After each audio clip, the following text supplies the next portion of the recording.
preamble that no one would miss if they came on a minute late, but I'll say good afternoon, everyone. Go ahead and call this meeting of the RRRC Executive Committee to order.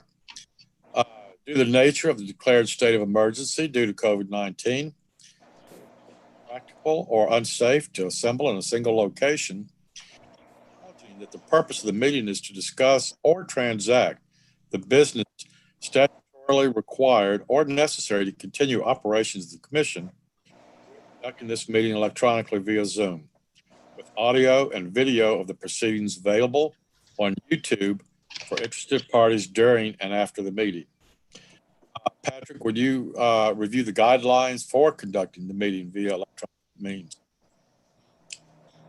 Yes, sir. Just to amplify what you said, when the governor's declared a state of emergency in accordance with section 44-146.17 of the Code of Virginia, it may become necessary for the Rappahannock-Rapidan Regional Commission or Executive Committee to meet by electronic means as outlined in section 2.2-3708.2 of the Code of Virginia as amended.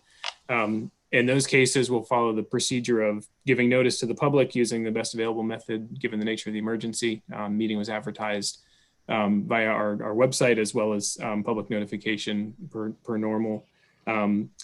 Regional Commission will make arrangements for public access, so the meeting is streaming on YouTube as we speak, and did provide an opportunity for public comment ahead of the meeting. And then finally, we'll include in the minutes of this meeting that the meeting was conducted electronically. Great. Thank you, Patrick. First thing we need to do is to adopt the agenda. Draft agenda was distributed prior to the meeting. Are there any changes or additions from the members of the Executive Committee? And if not, may I have a motion to adopt the agenda as presented? I'll move. Second. Thanks, Paul. Thanks, Megan. Any discussion? All in favor, please say aye. Aye. Aye. Opposed, say nay. We have an agenda. Patrick, were there any public comments received prior to the meeting? No, sir. No public comments were received. Okay. The next is the adoption of the minutes. And only thing I would say here, as I stretch my memory back to a year ago for the previous meeting, a good thing would do maybe if, a few weeks after the meeting, if we put those out and put these out, an email form, and then we'll ask everyone to respond back. Are there any changes? Or are you okay? Then we could look back to those emails and say that in contemporaneous time, we were okay with those minutes, and that we could go on that basis to approve them then at our next meeting. But it'll give us a history with contemporaneous approval, because it also, the minutes seem very reasonable and the best of my recollection, but I wouldn't bet serious money on recollection from a year ago. You know what I mean, Patrick? Some sort of method where if it's going to be a year between our Executive Committee meetings, we've got approved minutes, some mechanism for making sure we're actually approving them rather than guessing. Yeah, I do understand. And I think in this case, I know I think this was the ones where we put out prior to the next commission meeting. And so they were available, but I agree with you that it's something that in the future we'll submit or distribute the minutes and just have them sort of out there for you all to at least. Oh, absolutely. Patrick, and I'm sorry, I wasn't really implying that they weren't available to us. What I was some side format where I would take them and put them out if I was the chair to the rest of the Executive Committee and highlight that and actually ask them, are you okay with that? Because even though they're available, then their response would be a history, would be a paper trail for them to see that, yes, they did look at them then. And in that time period, they said, yes, those are good. That's a little different. I know you put them out there a long time ago, but I could have made notes. I could have, but I'm just saying I didn't. Did y'all make notes about them? So anyway, just a little side thing there, no biggie. So anyway, next is adoption of the minutes. Minutes from the last meeting were in April 2020, which need to be adopted and were included in your packets. Is there a motion to approve? So moved. Thanks, Megan. Is there a second? Second. Thanks, Greg. Yeah, second. Thanks. I heard that, Greg. I would just say that in discussion, I would just comment that from my memory, they seem good and they seem appropriate to our discussion. So I'll be voting to approve, but it's a little gray. Have any comments before we vote? All in favor, please say aye. Aye. Okey doke. All opposed, say nay. We have approved minutes and way too much discussion on it, but just wanted to bring that up. New business, new business. Well, it was in October, I guess, the commission asked the executive committee to review the organization compensation structure. Patrick, can you provide an update and outline how this might be accomplished? Yes, sir. And what I would say is, to my knowledge, this has not been done at the commission previously. And so it's going to be some work on part of myself and Terry in terms of putting together the information that would be required. But we do have a couple of resources, and that's what I wanted to share today. Sort of my plan for reviewing all of that request in terms of the compensation structure is taking our existing job descriptions and then matching those up primarily with, with looking at local governments in the region in terms of, planning staff and other program management staff and trying to get those as close as possible. And then the other piece, so reaching out again to the, either county administrators or town managers, as well as HR personnel in the local governments here.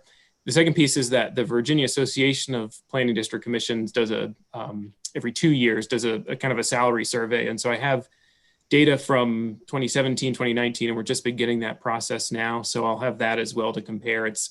It's useful, that bit of information is useful to me just in terms of the other PDCs, not that we're directly competing with them because of geography, but I think in terms of making sure that, we're on a level playing field with what I would consider our closest organizations, across the state. So that's sort of where we are right now. It'll be something I would assume and hope that we would have in place for review, hopefully prior to budget discussion for the commission in June, so that if there are any adjustments to be made, that we might consider them at that point. But that's just sort of a very high level outline of where we are, but certainly willing to listen to any suggestions or advice that any of you might have as part of that process if you've been through it before.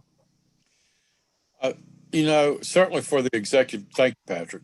I think for the executive director, certainly, I think even Jeff may have, given us some input for some other, I think, we had an idea what others were getting. As far as all the people, all the different positions, I think there was a little bit of a survey done, a little bit of work done for that, but I think that even preceded Jeff. So I can't remember which director it was. I think more like about back in 05 or 06 or something like that, 7 even. So definitely it's been quite a while since we've done an organizational. We have done executive director in the not so distant past, but not organizational wide. So I don't recall anyway. Somebody else might remember. I don't recall. But Paul, I would just offer that, our HR department goes through this basically about every year. We do a third of the organization every year as a review. And I'm perfectly happy to offer their services to you, Patrick, as you need it. One thing I would note is that while we're not competing against other PDCs, if you're going to use their data, try to find PDCs that sort of fall in our same category, population-wise, et cetera. Obviously, we found that using Fairfax County to compare our salaries to is just not appropriate. And so we have created a list of localities that fall within our realm. And then we always reach out to the surrounding localities just to get an idea from them, figuring that Culpeper's a little smaller than us, Prince William's a little bigger, Warren's smaller, so that we're getting a flavor of the whole market. So whatever we can do to help you, let us know.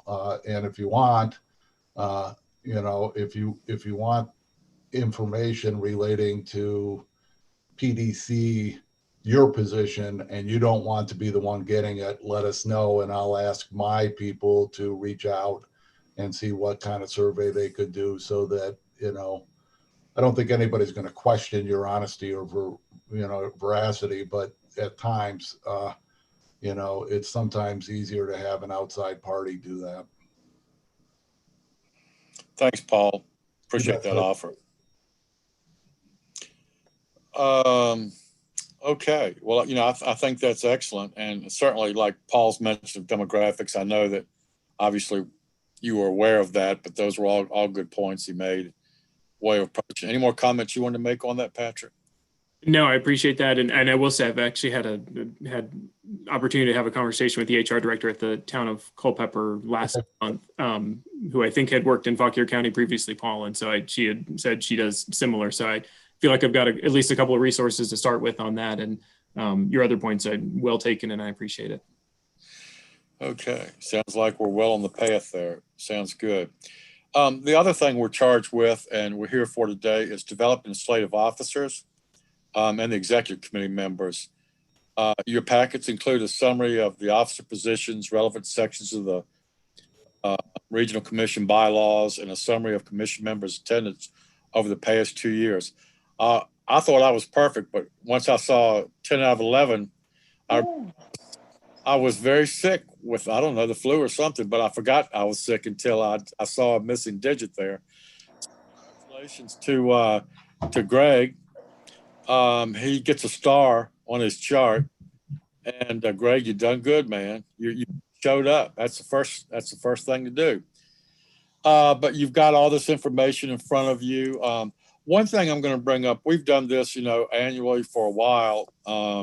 So it usually is not difficult to come up with the nominees, but I'd like to add a new wrinkle. I was talking to Patrick a few weeks ago, and I just commented that, I've been on a board of trustees of a few organizations, and whether it be church or whether it be VML or VAPDC at the state level, and all of those organizations as an executive committee have a past president as one of the spots to have continuity of whether it's historical, whether it's just continuity of government, if it's a problem with the president. Of course, now that automatically goes to the vice president, or in our case, chair and vice chair.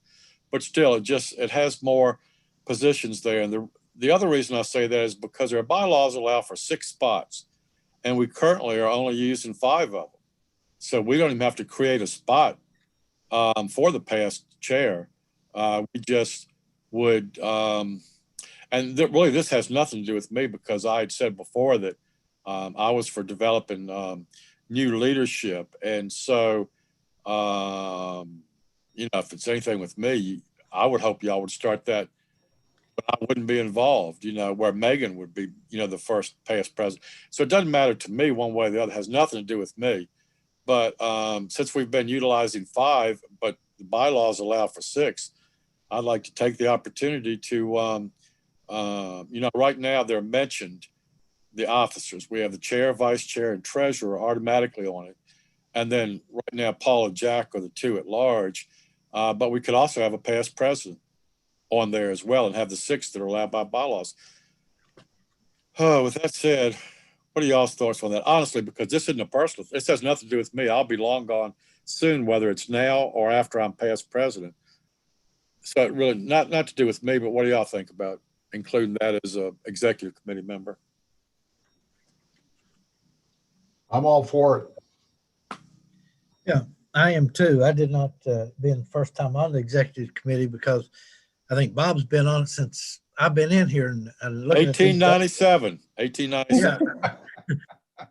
I'm just saying, Bob's been on it since I've been here. It looks like I'm the second most tenured to Bob on here, which surprised me. But I think that would be a good idea. I really do. And as Bob mentioned, I think getting new blood in here would help. Some of us, myself I'm speaking of, is getting middle-aged. So new blood is needed. New blood is needed, but something too, I want people to be excited about it. I don't want them saying, well, okay, if you need someone to do it, I will step up, I guess. Okay, yeah, I can do it.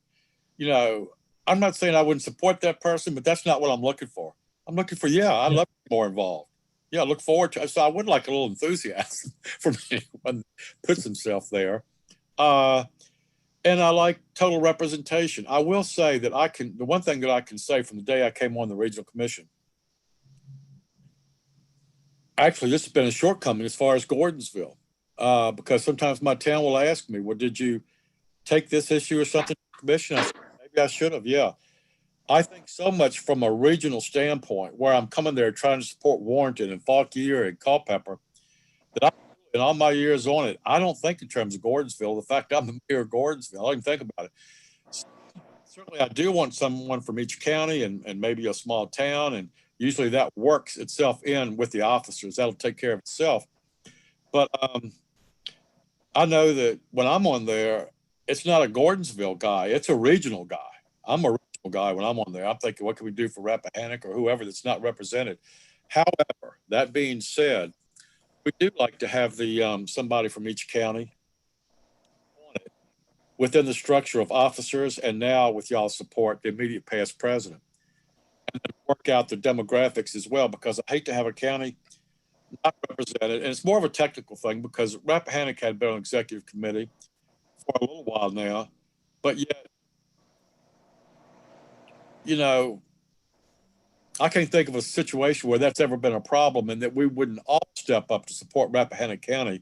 They would need someone, the only one speaking up for themselves, if you know what I mean. I think we do approach this regionally, but still, I think our goal should be to have representation. With that in mind, Patrick, if you'll guide me through this, because I'm talking from memory, a little while since we've had a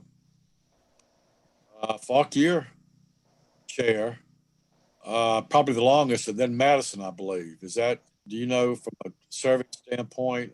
Yeah, that's correct, sir. And let me see if I can, I've got that document here.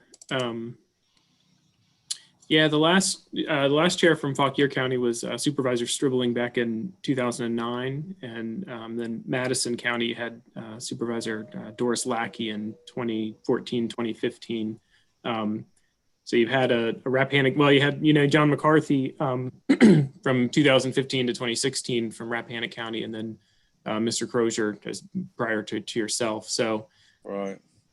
Well, the thing of it is, with Paul, okay, you have a chair, but the chair is not a position of power or anything. It's just the one that, leads us through the meetings. And all the officers, I always feel like this is definitely an equal group, even past the officers, even as a full commission.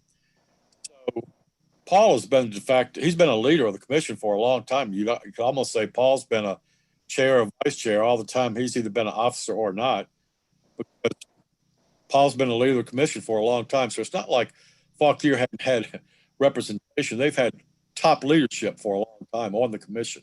However, if Mr. Butler, is there anyone, Paul, does your elected official, are they interested in any of this, or are they comfortable with you representing them? Or they're comfortable with me representing them. Mr. Butler is probably, if you look at how many times he attended, it was 3 out of 11, and that's probably the most that's been attended since Chester. Chester was the one who really bought into this and worked it hard. But beyond that, they seem to be comfortable just letting me do it. And then occasionally showing up to a meeting or two, especially when Patrick tells me it looks really bad if you have a 0 on that list. And so I beat on him a little bit, to the extent that Fauquier has offered the chairmanship, I'd be happy to do it. But on the other hand, I don't have any pride in, I don't know how to say it, authorship. If it makes more sense that someone closer, like Jack Hobbs, who's closer to you all, if that makes more sense. I know that when I was the treasurer, I always felt that it was a little bit of a imposition on staff, because half the time they were driving to Fauquier to get my signature on stuff. And I'm not going to take it in any way, shape, or form if we decide that it makes sense to have somebody else as the as the chairman also, right? You know.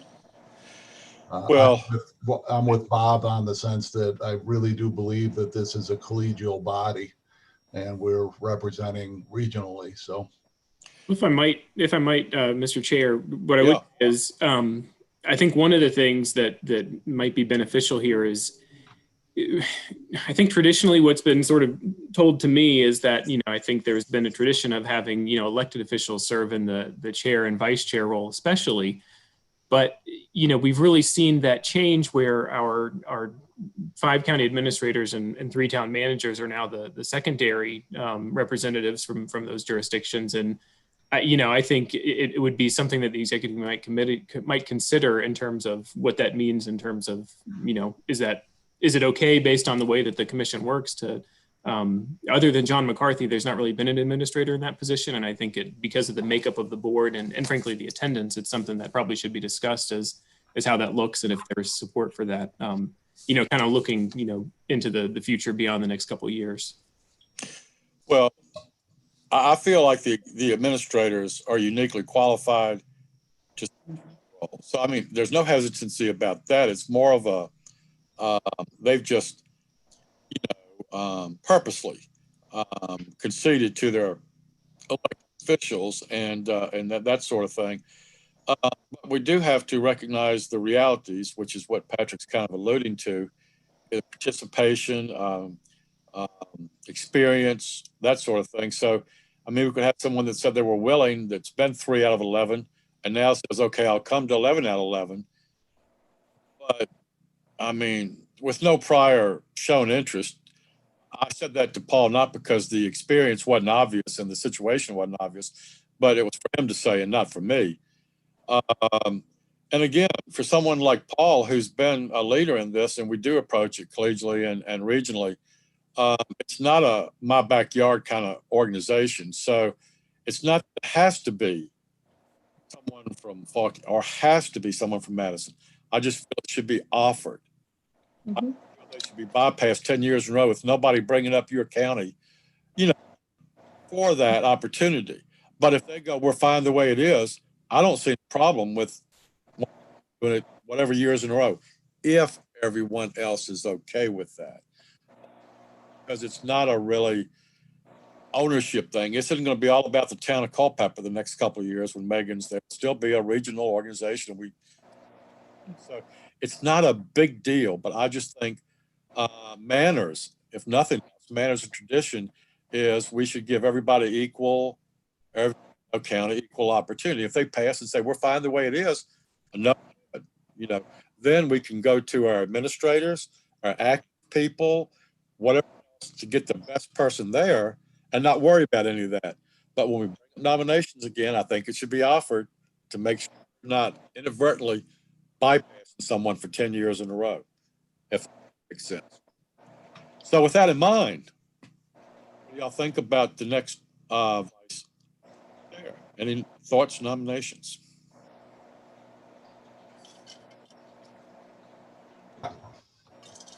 go ahead, Megan. I was going to say if you, Paul, would like the chairmanship, I have no issues with it being elected, administrate. I mean, I think it'd be great. As I said before, if we want me to do it, I'm perfectly fine in doing it. On the other hand, frankly, I've always been fine the way it is. If Bob wants to continue, I don't have a problem with that either. No, me neither. Well, where we run into a problem there is that the bylaws allow only 2 years in a row. So he's out because of a bylaw issue. Right. And so I think yesterday's news. So I think the presumption was included you as the past chair then on the the past chair. Yeah. Right. So I think the presumption was, and not to insert myself here, but I think the presumption was, Megan certainly as vice chair, if you were willing to take the chair's role, then that's sort of been the way it has run. And then looking at, beyond that into the next vice chair is sort of where we're looking at it. But again, I think that makes a lot of sense. If Megan was the vice chair, most organizations, the vice chair should move up to the chair. And if she's willing to do that, you got no heartburn from my end of it. Frankly, I was going to say, the only heartburn, and it's not ever heartburn, you know, the only thing I was ever concerned about was making sure that the annual meetings sort of spread around back to Fauquier on occasion. Mhm. Not so much anything about who's the chair or vice chair or anything else. So, so I would suggest that we use Megan as the chairman. You know, Mr. Coiner is going as the past chair on the committee. Who's our secretary? Well, Patrick. that role is Patrick the is. director. Okay. And then you've got, so Mr. Woods, in terms of the treasurer position, since he's just filling an unfinished term, he's eligible for 2 more years, so he could continue in that role. Well, Greg, I would suggest we ask Greg whether he wants to do the vice chair or the treasurer. I think I would be fine with the treasurer. I'm very convenient right now.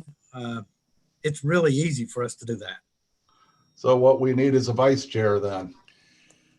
Yeah, I'd already assumed Megan is. That's why I went to vice chair first, because I'd already bumped her up without even asking her. But because we do promote the vice chair. Yeah. So the vice chair is the glaring hole, I think, at this point. So you had said before, I thought, that the longest sort of outside of that realm what has been Fauquier and Madison, and I've been saying to you that I don't believe that my board members would be, you know, enough there. I mean, so it would seem that maybe we look to Madison and Miss Hoffman to see whether or not she'd be the vice chair. Patrick, we've talked to Jack about Charlotte. Patrick, do you want to comment about that? Yeah, I mean, Jack, he couldn't be here today. He's, you know, held up in a court case that the county's involved in. But he indicated that, well, he felt like Miss Hoffman would take it as the vice chair if we asked her. He said he didn't feel like she wanted to get into the, you know, the cycle of vice chair into chair position. But I could certainly put that back to him and have her ask her, you know, formally if that was something that he wanted. Well, is there someone else that we think? I mean, I know all these people are very good at what they're doing, but is there someone else on the list of public officials that we think might be a good vice chair then to potentially move up to the chairmanship in a couple of years? Well, my thing about you doing it, Paul, besides being the longest, and I know y'all aren't worried about that one way or the other, and in essence, we've had senior leadership from Fauquier all along, not a dearth of leadership. But I would just say that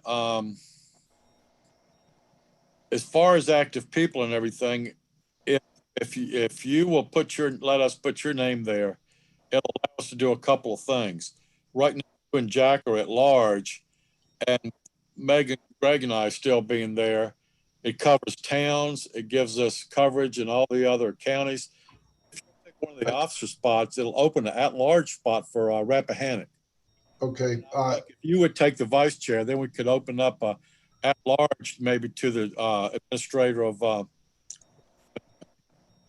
Yeah, Gary. Yeah. The only comment I would have to you in regards to that is that I am now 62 and a half. You know, there is a strong likelihood that while I may serve out the vice chair's term, Not the chair. I will not be around for the chair's term.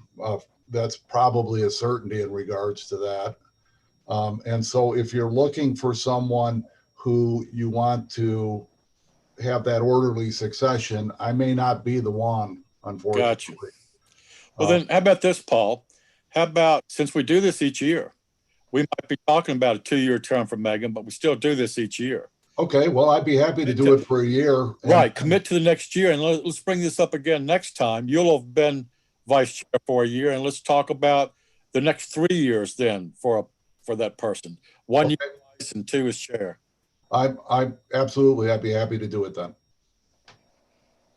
Okay, I like that. I like Paul being there, vice chair, Megan going up to chair, Greg staying. He's our finance guy anyway. He's a long finance guy and also a town administrator. But putting that past president in, and I haven't reached. Have you talked to any Rappahannock County folks? I mean, as far as executive committee, not an officer position, but that way we'll be covered with all counties. Yeah, I've not. I mean, I think if you're looking at the executive committee, I mean, I think, you know, Mr. Hobbs would continue. Oh, yes. With that. And from Rappahannock, I haven't broached the topic, but, you know, what I would suggest is we've got a, you know, county administrator there that serves and, you know, potentially would be interested. I would also say that, you know, Mayor Catlin from, I know Washington is, you know, 130 people, but Mayor Catlin has been, you know, fairly active and a pretty good attendee so far as well. So I think there's a couple potential that would potentially accept it. I think it's just reaching out to them. Yeah, that would be great with me. I would be wonderful. The mayor of Washington, that would be great. Wherever else, okay. I think that'll be great because we'll have experience and be covering all the counties, and accomplishing something I've wanted for a while that truly has nothing to do with me, and that's I do like having a past president on there. I think commissions do, and to me it's a natural thing to do. I think it makes a lot of sense. And so, Patrick, you're going to, you know, are we saying that we'd like you to reach out to the mayor of Washington first and see whether the mayor's willing to do it? Then if not, to drop back to Gary and get Gary's thoughts on whether he or his board member would be willing, and, you know, either he or his board member would be willing to do it. I'm certainly willing to move forward with that if that's the committee's preference. Yep. Yeah. Sounds good to me. I'm in. Me too. Yeah, from Rappahannock, the board member is a new member just appointed in January, and Rappahannock has sort of gotten in the habit of appointing their board chair. So that is, you know, another issue in terms of longevity if their chairmanship turns over every year. But that's just the vagaries of what they're doing. So it sounds like maybe the administrator, if you have to go there, would be the better choice for continuity purposes. Right. And if that were the case, I may ask yourself or one of your counterparts, Mr. McCullough, to. I'd be more than happy to talk to Gary. We've been talking almost daily in regards to vaccine clinics and other things. Right. Okay. So just let me know if you want me to, Patrick. If the person from the mayor of Washington doesn't want to do it, just call me and I'll get it, or email me and I'll get to Gary. Okay. That sounds like a great plan, and especially we're covered for the next year. And then beyond that, maybe when we make these nominations, I'll make a little bit of a pitch saying how much I've truly enjoyed working with the commission for whatever it is, 16 years or something. And everybody should give serious thought to putting their name in the hat for future leadership. We're for this time in our nominations. But with age and other things, we'll need a new group coming through. So everyone who currently is listening to my voice, talk to Patrick and consider putting your name in the hat for future leadership. And with your participation and interest, start developing yourself for that future leadership as you put your name in the hat. And make a little pitch to that effect, I guess, when we're going to put the nominations out or something. So, okay. Anyone else have any comments about anything? I think we might be set for this meeting, but any comments? No, other than to thank you, Bob, for your steadfast leadership over the years and your continued leadership and help as the past president. Well, I appreciate that, Paul. You know, it's doesn't seem like work or service. I mean, local government in general is a true joy for me. Being semi-retired, you know, it's really full-time. Local government's really full-time for me. So I enjoy it. So, but thank you for those words. And absolutely. So with that said, any other comments from anyone? Thank you, Megan, for being willing to serve, and Greg for your work on a weekly or bi-weekly basis in treasurer, and Patrick for your continued leadership. So this is a great organization. I love working with it, and everybody else needs to consider doing the same. Not you guys, but the other folks. And with that in mind, I'll entertain a motion to adjourn. So moved. Second? Yeah, absolutely. Okay. I know it's confusing because what I do is I'm